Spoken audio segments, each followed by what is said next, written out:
All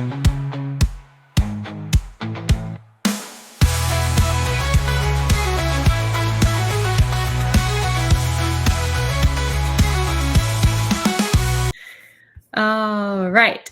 Welcome, my friends, to another session of the HubSpot Admins HUG. Thank you for making this your weekly event to connect with, learn from, lean on, and just be with other admins in the HubSpot ecosystem. I'm your host, Deanna Giloff, and of course, big thank you to our community members helping out behind and in front of the scenes. If this is your first HUG, welcome, welcome, welcome. Please let us know in the chat how long you've been using HubSpot and if there's anything that you are just stumped on and need a resource for. And to our regulars, we welcome you. I'm glad you decided to come back again. I can't wait to see all of the amazing awesomeness that's going to be shared here by Matt and Cathy. Let's get this housekeeping started. We've got upcoming events. Any of the events that are happening for the last part of the year on here. There's only 6 left, my friends, so get those on your calendar. I do have the weeks that we aren't meeting for the HUG on here so that you can get them on your calendar. You can take back that time for yourself and make sure that you are securing your Tuesdays all the way into 2026. If you do miss an event, that's okay. They are recorded. You can catch them on the YouTube channel. Make sure you're subscribing so that you're getting notifications as soon as I publish them. I try to get them up there as soon as possible. Sometimes my calendar makes it so that I don't get them up there right away. But if you get subscription for the notifications, then you'll know as soon as they're on there. For the membership resources, I added this last week, but I just want to call it out again. You have the ability to add your membership profile to your LinkedIn, to anywhere else, just to show off that you're a proud HubSpot admin member. Get that on there. If you have any questions on when you actually did join the Admin Hug, shoot me a message on LinkedIn. I'm glad to look it up, and you can let everybody know the number of years that you've been a HubSpot Admin Hug member. We also still have the LinkedIn group. You definitely make sure you're going in there, sharing resources, talking to your other admin members. Great conversations happening in there. We do have a space on the HubSpot community. Make sure you're checking those out. There's 937 of you already in that group. We are also doing the show and tell. This is happening next week. If you haven't submitted your submission for an upcoming show and tell, go ahead and get those on there. I have a bunch of submissions that I have to keep going through, so make sure you're doing that. And as soon as we get the 2026 calendar ready, I will be reaching out to you. We're going to try to do those quarterly, so get the submissions in, and I'm going to try to get a lot ahead so that people can plan for showing up and sharing. They're awesome.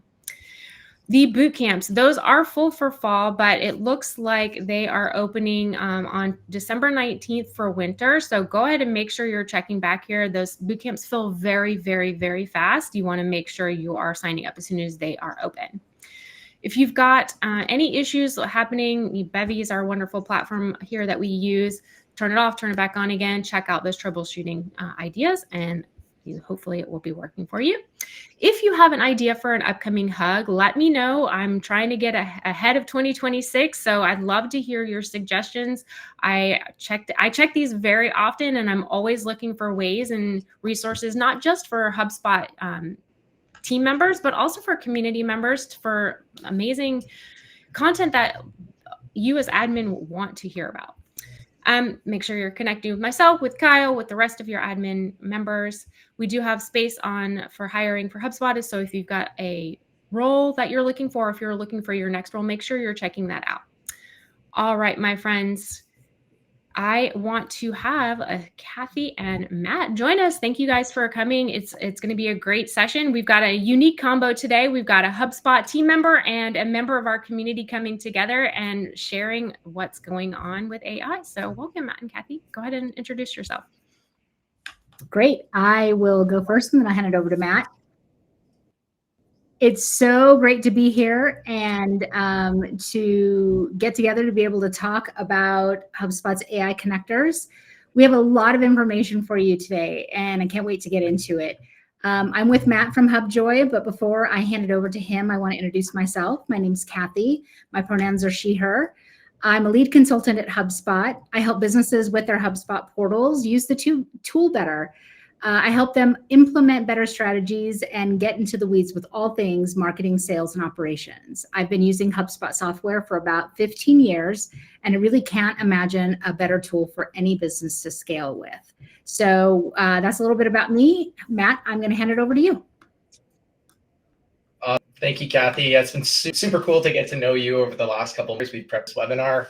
My name is Stefan. I'm the founder of Hubjoy. We're a modern HubSpot partner agency. We're growing at about 30% month over month right now. And we're kind of exclusively focused on helping our clients unlock the power of what we say is like a modern go-to-market stack. And of course, that's centered around HubSpot. We're all about automation, intelligence, and of course, layering in AI wherever we can. And I'm very excited to be here today because we have been deep in the weeds on the OpenAI Connector since day one. Working with the HubSpot product team, trying to test it, break things, build frameworks, and really like figure out how we can make it truly useful inside of real client environments. So the session today is really about trying to turn some of those learnings into something that you can use. Hopefully there are some very practical and tangible ways to connect AI to market motion smarter. So that's pretty much the goal for the day here, for you to set the stage, and we can walk through why. Yeah. So as we talk a little bit about where we're at with the connectors, the AI deep research connector that we first launched at HubSpot was the OpenAI connector with HubSpot. And it really represents the next leap forward in HubSpot's AI forward roadmap. It brings advanced natural language analytics directly to users' workflows. So it seamlessly integrates deep research capabilities and empowers every team to translate their CRM data into actionable insights at unprecedented speed. So it makes AI innovation practical, and it gives you sort of an everyday asset for your growing business. We originally launched the AI connector with ChatGPT. Since then, we've launched Claude, and we're actually working on a Gemini connector. So there's a lot that's sort of like in flux right now, and a lot going on. Yeah, and it's been super, super cool, like from a testing perspective, to be on the ground floor of that. Now, a lot of this comes out of doing on the MCP, like model role playing, model context protocol. You may have heard that term thrown around, MCP servers, and one of the analogies that I like to use, it's almost like having a AI sommelier or like a data sommelier. You give it a vague request like, hey, I want something bold but not too heavy that goes with the steak. And then, an MCP is translating that into something precise. It's selecting the right wine and it's presenting it perfectly. So in HubSpot terms, it's taking your natural language prompt, it's pulling the right data, formatting that request, querying these large language models, and then handing back really clean answers without you ever really needing to touch the CRM. Your request is like walking into a wine cellar and shouting your request. With MCP, you're getting these curated recommendations that are tailored to your data. And it's like you said, it's really bridging the gap between raw data and human language, which I think is just super, super excited. And obviously one of the things that we've been hearing, and I know you've been hearing it from your customers as well, is like, I'm super excited about this, but I don't really know where to start. Absolutely. That's exactly what I hear a lot of. So what we want to do today is actually just walk through the setup, like the connector setup 101. So I'm going to just do it in a screen share here live and show you how to connect the deep research connector in the first place.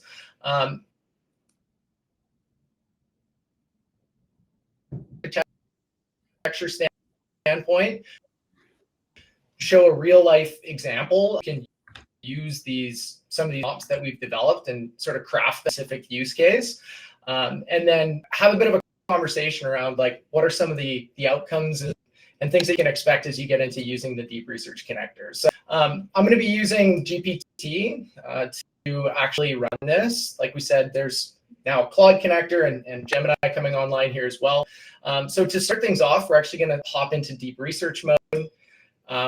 We're looking for adding HubSpot as a source here. So I can come down into Connect More, and here you can see all the connectors that OpenAI has available. There's HubSpot right there. As soon as I connect this, it's going to prompt me to connect my HubSpot portal and authorize. We're going to touch on privacy a little bit here, but this is completely just read-only access. So I'm going to select the HubSpot portal that I want to connect. Once I've chosen that account, it's going to bring me back into chat, and we are good to start prompting and doing search. One thing I want to call out real quick, because this is a question that I've been asked a couple times as well, is this can be used just in like a normal chat window as well. So once I get into a normal chat here, you can see I've enabled HubSpot as a source. When you're using HubSpot as a source deep research mode, it doesn't necessarily guarantee that GPT is going to be querying that source. It may or may not sort of use data from your HubSpot. It's sort of like a faster mode where it's trying to pick and give you the best results it can with some more limited context. When we actually get into deep research mode, on the other hand, it's going to guarantee that it's actually pulling from your HubSpot source. And then it's going to show you exactly when and where it's querying, which really does make it ideal for these more like business critical tasks, I would say. So that's it. Like very simple, very straightforward in getting it connected. We'll send this slide deck out as a follow-up as well, and there's some resources there to the HubSpot knowledge base just to help you get connected directly to the deep research connector. So yeah, I think like now as we get into prompting, I think some of the things that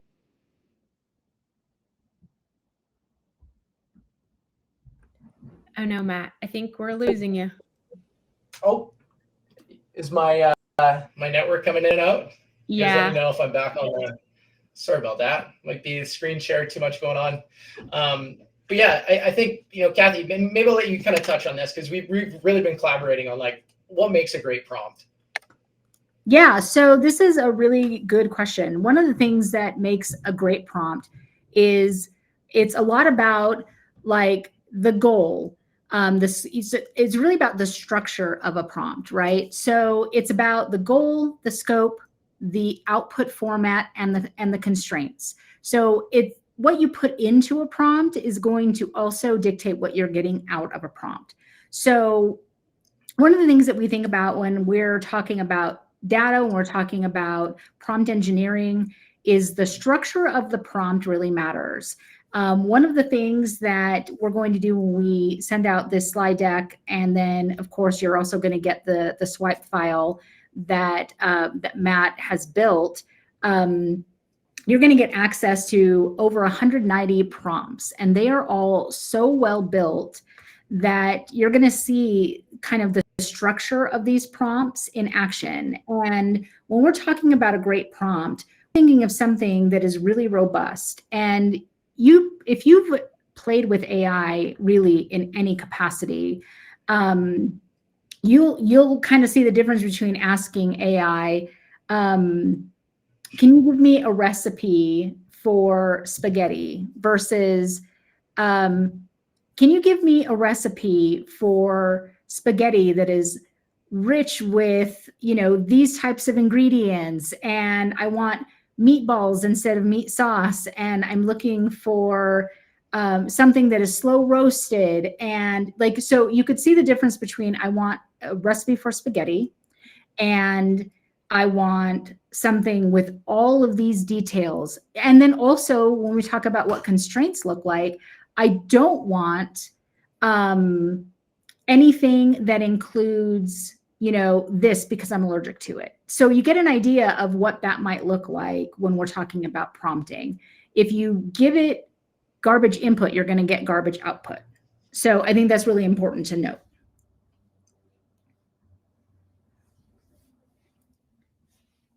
Matt, did we want to move on to looking at a prompt? I think Matt might be frozen. All right. Well, all right. I can hear. Yeah, it's okay. tough. I Cool. can hear you guys. Can you see my screen share still? Yes, I can. Awesome. Okay, all sorry right. about that. Yeah, so we'll be sharing this. This is the swipe file that Cathy was alluding to here. So it's broken down by job function. There's tons of examples in here. One of the ones that we were going to just look at today, which has been really helpful for our clients, is the idea of the win-back watch. It's obviously a sales-related prompt. You can see at this prompt, it has all those elements that Cathy alluded to. It's telling HubSpot, hey, here are the data analysis requirements, or it's telling GPT, here are the analysis requirements. Here's the output format we're expecting. Here are the additional deliverables that we require. So these prompts are really used as inspiration. You can simply copy them, take them, and run them in GPT, or you can leverage them as an example, feed them into something like a GPT or a Claude and say, hey, based on this prompt, can you customize it for my specific use case if you want things to be a little bit different? So when we go into actually running this, we're just heading back over into deep research mode. I like to ensure that we're not searching the web. We just want to look at HubSpot as our source. I can run that prompt, and now GPT is going to get into deep research mode. So it's just going to confirm a couple details. Like, just want to ensure that we are looking at your HubSpot data. So yes, please proceed. It's going to now get into deep research mode. So depending on the complexity of the prompt and sort of what you're asking, we've seen these research, projects can take anywhere from, let's say, 3 to 5 minutes. Just for the interest of time, we've kind of actually already ran this and can show you what an example looks like once the output comes back to you. So you can see it's done its best to kind of provide a strategic overview. The prompt, like what we're really asking for is, hey, find us accounts in our CRM that are, closed, lost deals that have new activity. Filter it by visitor behavior. Like, don't include customers. Let us know, like, what's the new activity? Have they been on our website? Was there a meeting? And then give us some results with customized outreach emails that we can use for those accounts. Now, I'm just using dummy data, so there's not a lot here when it comes to the actual results, but you can see it's prioritized a couple based on things like website engagement. It's given us what was the original loss reason on that deal, what was the engagement score, like why does it think that this is a good deal to re-engage, and then it's actually presented us with some personalized win-back emails. So now that we've got this sort of research.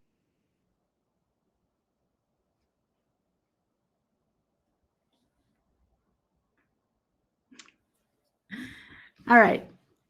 So I'm going to step in now that there's that research done. One of the things that you can do is you can take that information and you can move on to the next step. So one of the great things about, the OpenAI Connector and deep research is that what makes it different than a regular HubSpot report is that it helps you answer the question of, like, HubSpot gives you data answers, but deep research allows you to do the next steps. So it's the data and. So that's one of the things that you're looking for when you're thinking about, you're looking at, like, for example, right here, we can see the additional deliverables. So it's looking, this is the next step with your data. Matt, I see your back, so I'll let you take over again. Yeah, so sorry about that. No, I think you hit the nail on the head, Cathy. It's like, rather than a point in time report, we can take we can take this information and go many steps beyond it. Of course, this is just the start of the conversation with GPT as well. So one of the things that's great is it's also sourcing all of its information, right? We can see a very clear log of where it went in HubSpot to find this information, and then it's adding it to our HubSpot so we can see the exact records that it's talking about and just start the conversation. We can ask follow-up questions. We can kind of continue that thread once we've started the deep research mode. I think just one thing to touch on that's been cool for us is, rather than, typically where like a sales leader or a marketing leader will be the one that's sort of controlling the dashboarding and reporting, the OpenAI connector really does open up the opportunity for maybe like a specific sales rep, or if you have people running a specific region, they can actually be empowered by asking their own questions of the data. It's like, hey, how many, I want to see the activity related to my region and my accounts. They can start asking GPT for their own responses related to the data in the HubSpot. So that's been one really, I think, exciting use case that's sort of come out of this. I think one thing to touch on with that, Cathy, and we've talked a lot around, how can people make the most of their HubSpot data to get the best results from the connector? Oh, great question. So one of the things that we want to be thinking about is we want to be thinking about, I was talking about the importance of a quality prompt, and I was saying, garbage in, garbage out, right? The same thing kind of applies with your data. When you're beginning to work with deep research, you also want to know what your data looks like. Anytime I'm working with a customer, one of the things that we want to talk about, first of all, I love reporting. Reporting is my jam. I love it all day, every day. And when I'm first working with a customer, we'll run reports together. And for example, we might run a basic leads report. And they'll, sometimes we'll run a report and it's right on. Sometimes we run a report and they'll say, yeah, I did not get 100 leads last month. And what we'll find out is that there was some property, for example, that, there was a duplicate property and we put the wrong property into the report. That happens a lot. The older your portal is, the greater the likelihood is that there have been duplicate properties created, and those properties are gathering information, and your portal gets messy. That likelihood increases the more super admins there are, or the higher turnover you've had in your HubSpot admin position. So what I tell people is when you're sort of embarking on sort of a deep research project, I think it's important that maybe you do a little bit of data cleanup before you get started. And that looks like kind of reviewing your properties. HubSpot makes a data model that you can go in and you can look at all of your properties. You can see if there are duplicates. You can see how filled out those properties are. And that gives you an idea of whether or not you can, whether or not you need to delete some. You can transfer data from one property to another. So there's a lot of things that you can do. So that is the first step. The next thing is to begin working through knowing what the internal values of your property names are. So the reason that's important is that the deep research connector is going to pull from the internal values of your properties. So if you, for example, there's external values and there's internal values. If the internal value of a property, say, for example, you have, this is a great example, state properties. State properties are often, sometimes they'll be spelled out, and then somewhere along the line, somebody decided that they wanted to be abbreviated for everybody externally, so that when they're looking at a form, they're not looking at the fully spelled out name. So what makes that important is that when you're referencing the state name in your deep research, you're going to want to use the fully spelled out value. So I think that's also important, is that you just want to be sure that you're using the internal values when you're using deep research and not the external values. And Matt, you shared a really great story about this with me that I thought would be really fun to share with this group. Yeah, it's sort of a funny one. And the insight in the chat. I'll keep my video off in the meantime. If it's really not working for us, please let me know and I'll try and switch networks. But the funny one, yeah, because we obviously, whenever we kick off with the client, we start with an audit, and it's always about that, like taking a look at the data model, looking at the internal property values, also like seeing how many duplicates there are. But this one was really funny because it started, the company was started in Latin America and then migrated to North America.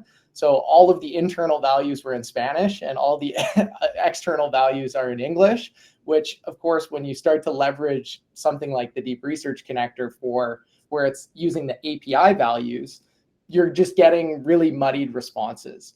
And I think one thing that we've kind of come across with our testing as well is actually this theme fits into all of the other AI products that HubSpot is starting to ship as well.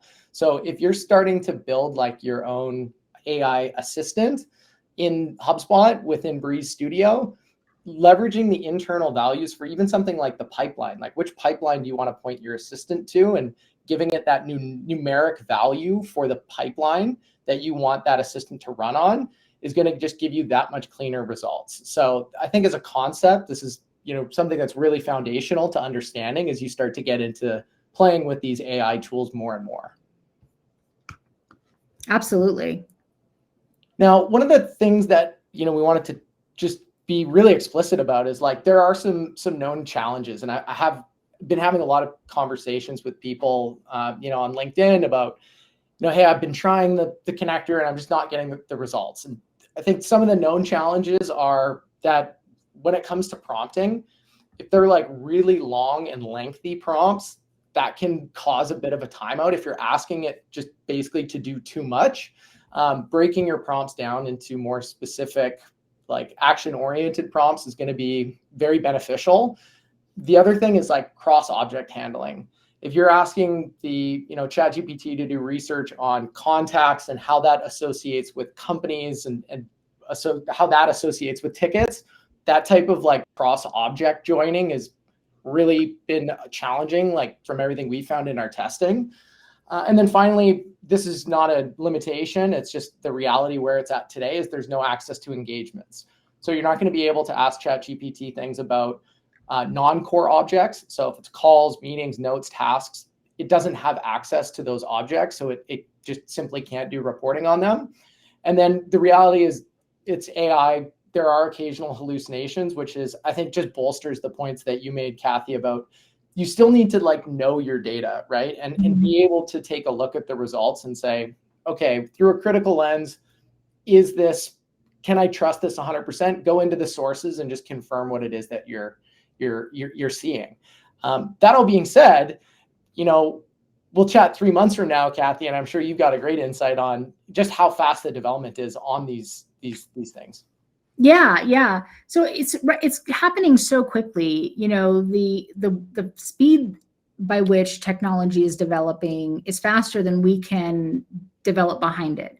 So one of the things that I'm telling people is that if there's a prompt that isn't working today, I don't think that you just abandon it. I think that you take that if there's a prompt that you really want to work, I think that you sort of put it on the back burner and sort of table it, put it on a separate tab of like, try this again in 3 months, try this again in 6 months, because AI and technology is developing so quickly that it may not work today, but it may work again in 6 months. And I think a perfect example of that is, Breeze Assistant. The things that Breeze Assistant is doing today, listen, I work at HubSpot and I was not a fan of ChatSpot. I felt like the things that I wanted it to do, it couldn't do. And some of that was the technology, and some of it was that AI just wasn't fast enough. And now I look at what it's doing, and it's so far beyond even what I'm asking it to do. I'm way behind its capabilities. So I just think all of that to say, if there's something that you really think that it should be able to do, don't abandon it just because it can't do it today. Take it, put it on the back burner, and then try it again in 3 to 6 months and see what it can do. I couldn't agree more. And I think that's part of we're all being challenged to be even more curious, right? The more curious that you can be, the more benefits and the more results you're going to get from AI. So now there's a lot of questions flying around in the chat. And one of the ones that we get all the time is like, privacy and security. So I think just being super upfront and transparent about this is, here's what we know today. The connectors are 100% read only. So what does that mean? When you connect HubSpot to OpenAI, the it doesn't have two-way access. It can't write any information into your HubSpot. It can only read information from your HubSpot account. The other thing there is that it's session-based. So there is no storage or training. The asterisk there is we know for sure when you're on a paid business or enterprise plan from OpenAI, you're opted out of sharing training data by default. Now, if you have a paid individual plan, something like a Plus subscription, it's upon you to actually opt out of sharing data for training purposes. So once you've opted out of sharing data for training purposes, that just double guarantees that any of your HubSpot information is not being shared with OpenAI. And the fact that it's session-based again means that there's no long-term storage of that information. We've included some links to both of those privacy agreements if you want to read into them a bit more. But I think that's sort of what I've come to learn from the OpenAI side of things. Cathy, if you want to share from HubSpot's perspective, like how are they approaching privacy and security around these connectors? I mean, I think that's exactly right. You know, they are, when they rolled this out, they were very careful to tell us that there was no information that was being mingled with other customers' data, that there was no information that was being, used to train OpenAI. So that was really important for us to know and for us to share with our customers, that your data is protected, it is safe, so as long as the only thing that we are careful to do is to ensure that when I'm working with a customer and I'm asking them if they're using AI tools, if they're using ChatGPT, if they're using any AI tools outside of, in either within HubSpot or outside of HubSpot, that they have an AI policy that allows them to do it. Because really it's up to your legal team and your AI policies as to whether or not it allows you to do that. So some of my customers right now are really eager to see the Gemini AI tool get launched so that they can start using that, because that's what their company allows them to use. So once we sort of get all of the tools kind of rolling and out, then I think there's going to be a lot more coverage out in the marketplace between HubSpot and our customer base. But from our perspective, we take data privacy very seriously, and we don't want your data being commingled with other customer data. We don't want we don't want your data being mingled with internet data. So we don't want, I shouldn't be able to just be chatting about spaghetti and asking about, customer X and, pulling up your data through ChatGPT. So that's really important to us, and we do take it very, very seriously. Yeah. No, I think just hitting home on that point too. There's also some GDPR compliance as well, where depending on the type of data that you're actually querying, the connector will actually route that accordingly to the right HubSpot data centers. Which is, I think, really, really cool. It just commits the privacy and security. I think one other thing just to touch on as well, I'm kind of watching the chat, and I think there's a lot of great questions around, people are mentioning Claude, people are mentioning, Gemini and OpenAI. And I think from a sort of a power user of these systems, one thing that I would definitely encourage is when it comes to prompting, especially, play around with the different AI solutions that are available. If you've only ever used ChatGPT, I would strongly encourage you to go check out Claude, because I think what you'll start to understand is that they kind of each have different things that they're really good at. I find that for actually writing these prompts, Claude is really, really great at writing prompts. It gives very thorough outputs and is very detailed in the way that it does outputs. I find for myself, Gemini is really strong when it comes to, helping with workflows or actually coding, things that are a little bit more technical, because the output context is a little bit longer. So that's just a bit of an aside from all the conversations going on in the chat thread. Is if you're a loyalist to one of these platforms, I would definitely strongly encourage, try out some of the other ones, test them out. And, when the new Gemini connector comes out, Gemini, and try it out if you've never been in there. So I think we are at, we wanted to leave lots of time for Q&A. I'm sorry that my worked kind of cut off there, so apologies. But yeah, we want to open this up to Q&A. So Deanna, if you want to lead us through the questions that have come through the chat and allow people to hop on, that'd be awesome. Perfect. My admin friends, if you could go over to your Q&A tab and upvote any of the ones that are over there right now, there are quite a few. I will sort those and go from the most voted to the least, and let's see how many we can get through. We've left quite a bit of time, so hopefully that helps. So Cathy and Matt, if there's anything that you want to add any color to, or if you've already answered it to add any additional sparkle to it, that would be great.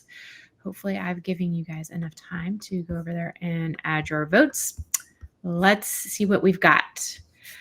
Wow, with 19 votes from our very own here on the host. How do we answer the security compliance questions internally? Very big question, 19 upvotes.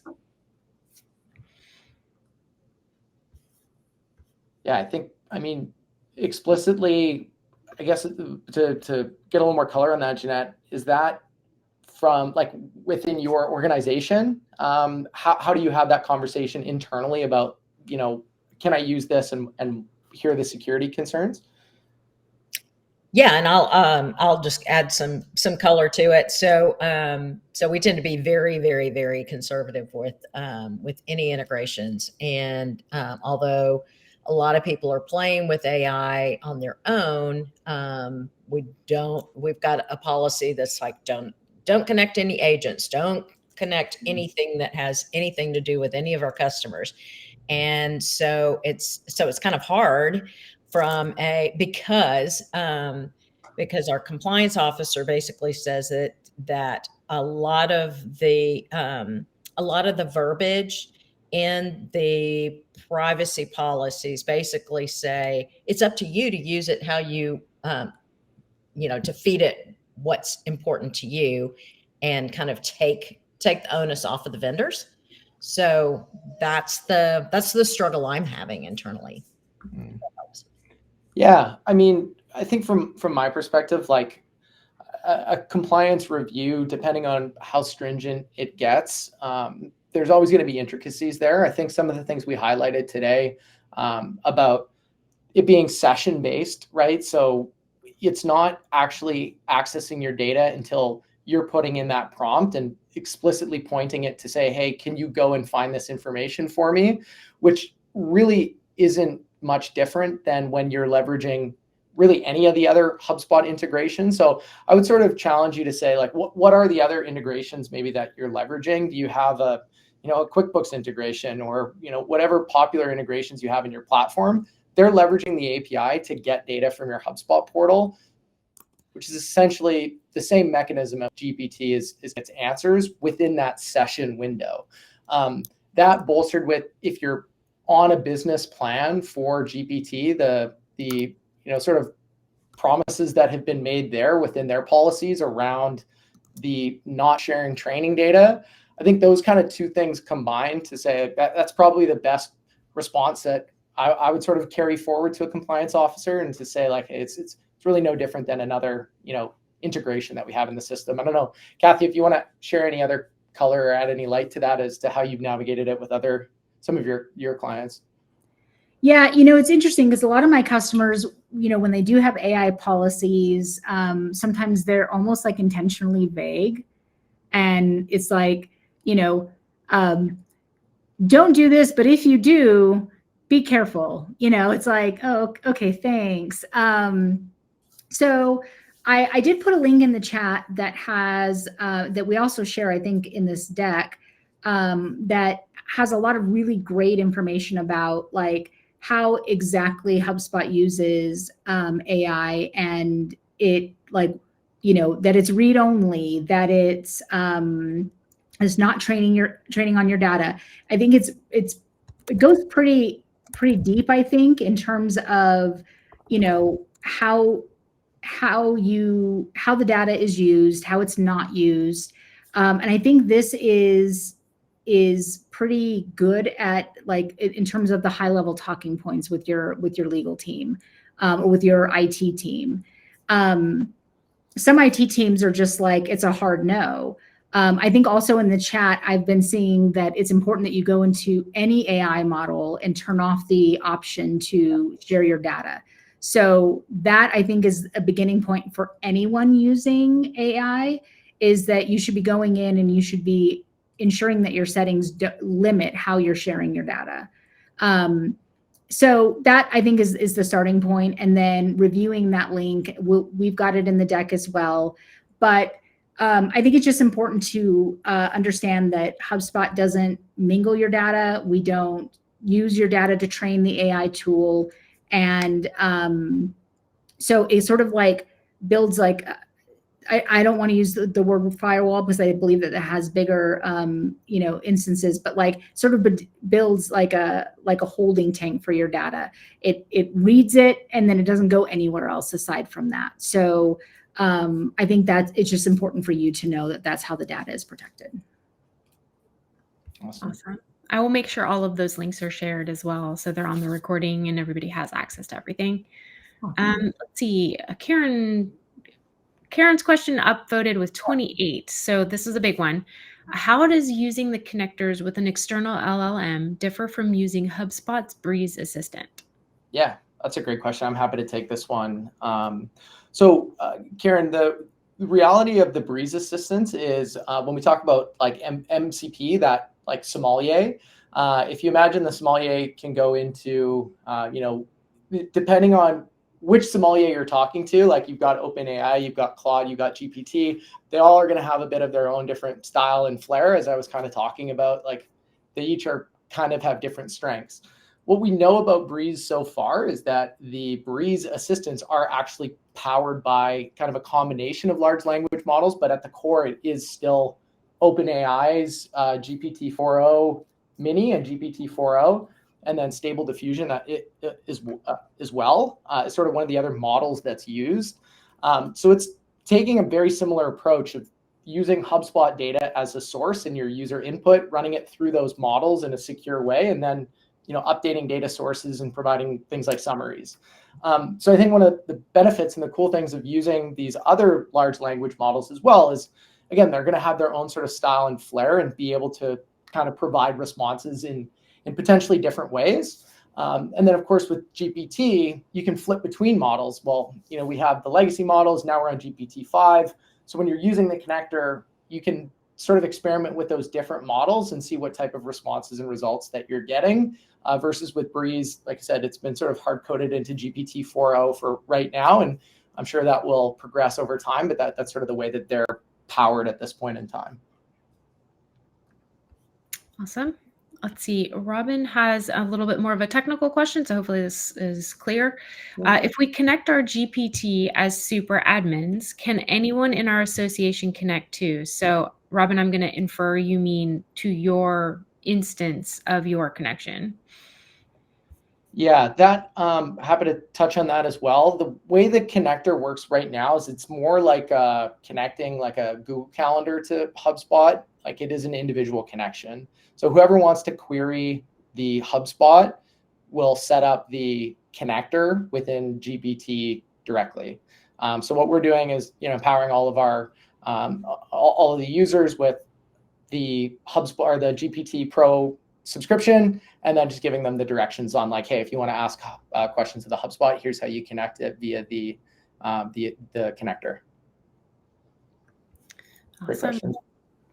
We've got another one with 19 upvotes. What prompts can we use in GPT or ChatGPT to extract data that HubSpot filtering won't be able to extract? I see that the most useful prompts are focused on deals, companies, but sales teams in my company work outside HubSpot. So I wonder what it could provide for marketing automation and email creation team. Also, as it can't read custom objects and email conversation parameters, are there any tips and tricks that you can share covering other areas? Yeah, it's a big question. Cathy, I don't know if you have any thoughts and ideas about specifically like the HubSpot filtering. I'm happy to touch on some of the tips and tricks, as like maybe how to get around that. But I don't know if you have any thoughts. Yeah, my initial thought went to workarounds as well, since right now it's not able to pull from those custom objects and from some of those other modules. I would say my initial thought was probably to go around it as well. So I'm thinking to export the data and then import it as a spreadsheet and then report on it that way, which is probably what I would do using, deep research and then asking it to report on the data that you're inputting via spreadsheets, which, defeats the purpose of, I fully understand that. That's what I'm saying. On a webinar, we're talking about AI connectors. But this goes back to what I was saying, is that it can't do that right now. But I know that they are feverishly working on what else they can do with these and trying to get more data out of them. So, over time, I think more things will be uncovered. I mean, for, the sake of transparency, we just started being able to report on like forms, in HubSpot. So there are a lot of things that are continually evolving within the HubSpot platform. So I expect that in not very long, we will be able to do more in some of these connectors. So I would say stay tuned.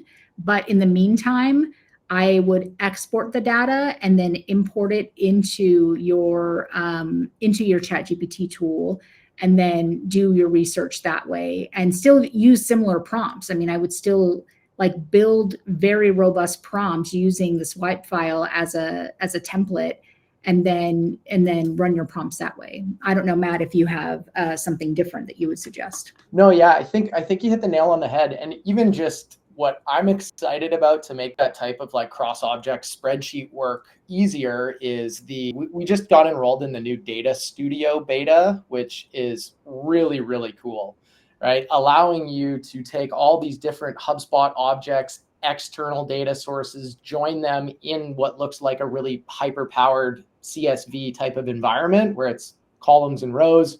Once you join all that data intelligently, you can use it in workflows. You can write it to the CRM. You can export it. So you can kind of see where, HubSpot's going with this, which is like, we're going to help you organize your data really, really well. And then as these connectors evolve, it's like plugging them into something like a data studio so you can start to ask questions on it is just, I think that's where we're going. But like you said, wait 3 months and come back, and I'm sure that answer is going to be a little bit different.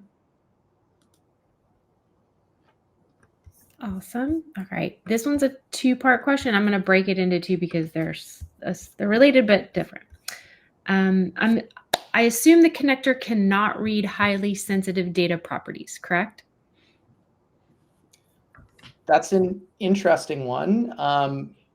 In terms of like, from my understanding, I don't think there's any explicit way to turn off read access to like specific properties that are tagged in some way.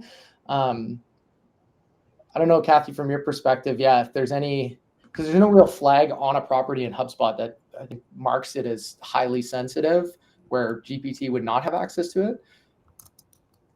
I don't think so. I'm going to see if I can find out live while we're on this call, but I don't think so. I'll see if I can answer that in the chat as well. It's a good question. Yeah, I don't know specifically the answer to that either. And then Deanna, I'm looking at the 2-parter there. Does it use credits? It doesn't use Breeze credits at all. Obviously, depending on what type of GPT subscription you have, you are limited in the amount of deep research you can do. So there's always credits somewhere, right? Somebody's always charging for something. Yeah, exactly. Let's see. Chris wants to know what kind of guardrails exist that would prevent a user from exporting data from the GPT connector that they would be prevented from exporting from HubSpot directly.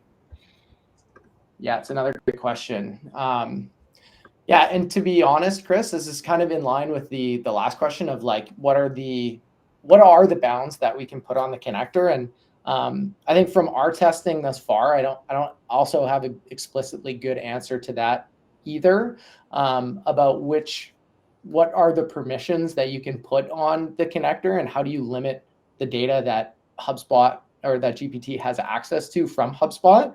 In all our testing, I have been more so conducting it from like a super admin perspective. So I don't have a great answer for that. It's a great question. Cathy, maybe in your research, I don't know if anything's come up from your perspective. No, but I think that is also a good question. I'll have to do some research and maybe follow up on that. Yeah. Some of the admins in the chat confirmed there are specific API permissions for sensitive data properties. So, if you're experiencing, you have sensitive data properties turned on, which I'm pretty sure you have the ability to turn that on and off as a super admin, that, explore what that looks like in terms of the API permissions. I don't know, I can't speak to what that means with the connector itself. So, all right. We have another one. Let's see. Brianna wants to know any timeline on releasing the HubSpot AEO audit. Could you give a quick rundown of what's in it and how it helps with GTM performance? Brianna, that might be a different group we're looking for, but I can definitely share this over. Okay. Let's see. Nira wants to know, my organization uses Langdoc since we're in the EU and it has our HubSpot account integrated. How best can I utilize the AI connector? It's another great question. I mean, specific to the EU, the only real insight that I have on that is I know if you're prompting with OpenAI and you're based in the EU, all the data that gets returned is routed through the HubSpot EU data centers. So I know that there's a level of GDPR compliance that comes with the connector for EU customers. Beyond that, that's about as much as I know. I hope that answers your question, but it's kind of a specific one. Yeah, if it's not, definitely reach out and use your HubSpot admins as a resource. If you have questions, use that LinkedIn group. You have the chat here. Connect with people. These are people that are going into their platforms all the time, trying things out. So if the group here doesn't know, bring it to the internet. Let's see. Liz wants to know, the chatbot linkage is not available at the moment in Europe. When will this be sorted? Chatbot linkage. I don't know. Cathy, have you heard about that? The chatbot linkage?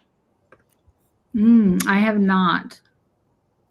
Is that like the chatbot? I'm just curious. There's a lot of chatbots floating around. Is that like the Breeze chatbot agent, or like specifically the deep research connector? Is it the customer agent? Yeah. Liz, if you want to clarify in the chat, can definitely give a little more information to that. That'd be great. While you do that, let's answer Paul's question. Does having a rich and consistently filled in property description help the connector select the right properties when HubSpot is used as a source? Well, that's a great question. I think from an API perspective, I don't believe descriptions are being querying. That's really where, from our testing, being more explicit about the internal property names has been producing the best results. But it's a great question, Paul. Like, I haven't explicitly tested in an environment that has rich descriptions versus not rich descriptions. So I can't speak outside of my own perspective, but yeah, the internal values has been the most important piece so far. And then there's a follow-up question probably for Cathy. If so, will HubSpot add in generate Breeze action for property descriptions like it has for workflow descriptions? I feel like they've been doing I don't know if that's on the roadmap, but given that they have built that in for a lot of other things like reporting and workflows and things like that, I would guess that property descriptions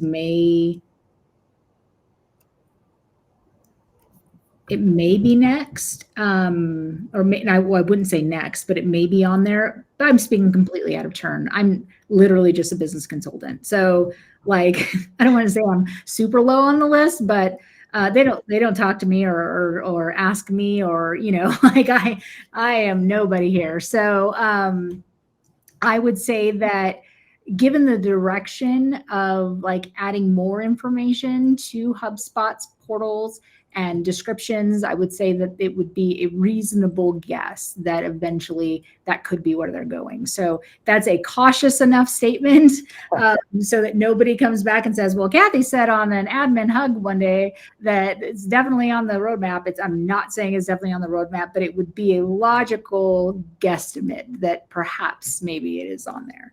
I would also say too that just as somebody who does a lot of implementation and works with a lot of customers, that more information is always better than less. I know a lot of people who have taken over for people who are no longer there, or you know, you're doing a lot of data hygiene or data inventory, and you're like, what was I thinking when I was doing this, you know, 6 months ago, 5 years ago, whatever. And you know, you have no idea what state of mind you were in. So those descriptions are really worth their weight in gold. So I think investing in that is really worth its weight, whether or not ChatGPT uses it. And just for everyone's information, I will share the chat and the Q&A with Cathy so she can share that with the product team on her side. And saying that out loud, I'm going to roll that into the next question, which is probably something for that team as well, but I'm going to say it out loud because it was upvoted 10 times. Why doesn't HubSpot just build an agent within the application to do deep research that keeps everything secure? Why create a connection that introduces potential risk factors to your data? So I have my guesses. Matt, do you want to take it, or do you want me to take it first? You go ahead. You go ahead. Because I think, so it would be like saying, why doesn't McDonald's make, you know, why doesn't McDonald's make like burritos, right? Because somebody's already cornered the market on something that's way better and more robust, and it would take an extraordinary amount of time, energy, resources to build something that somebody else has already done very, very well.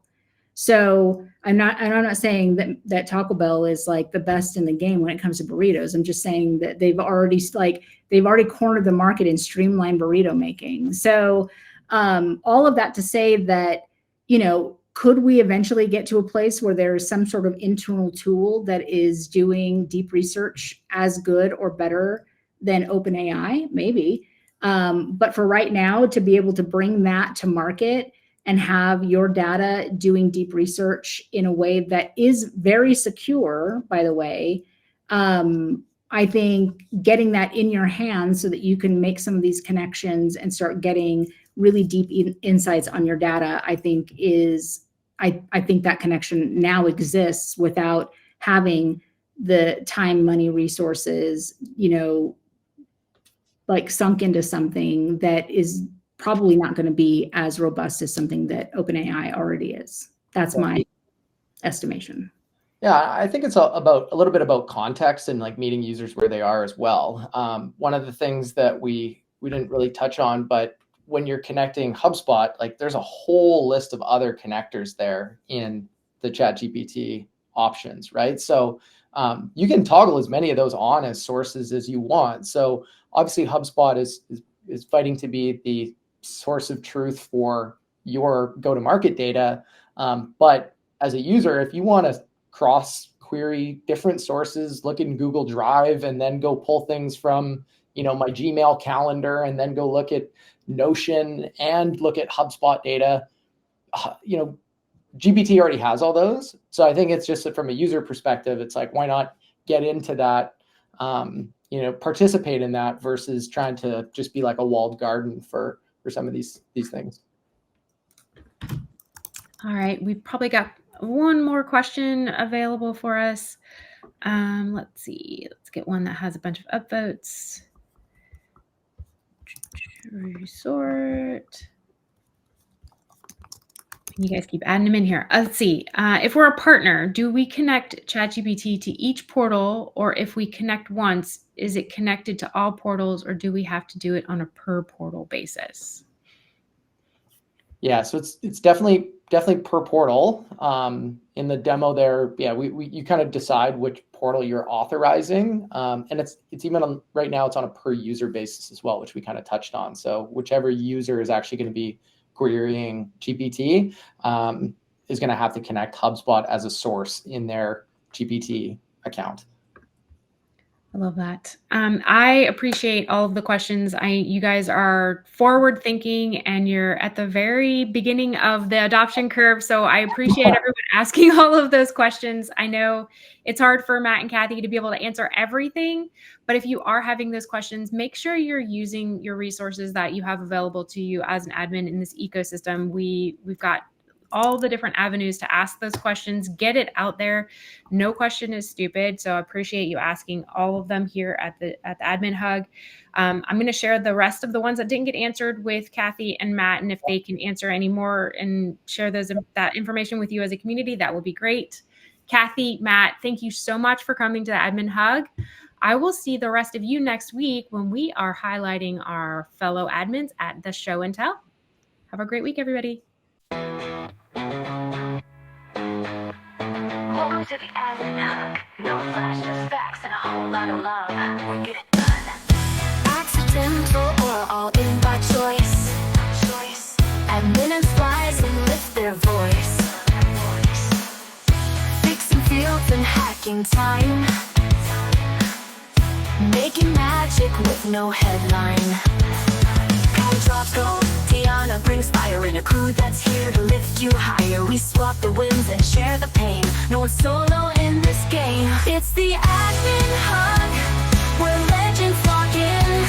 From chaos to clarity, that's how we win. Dirty data challenge accepted. Portal perfection fully connected.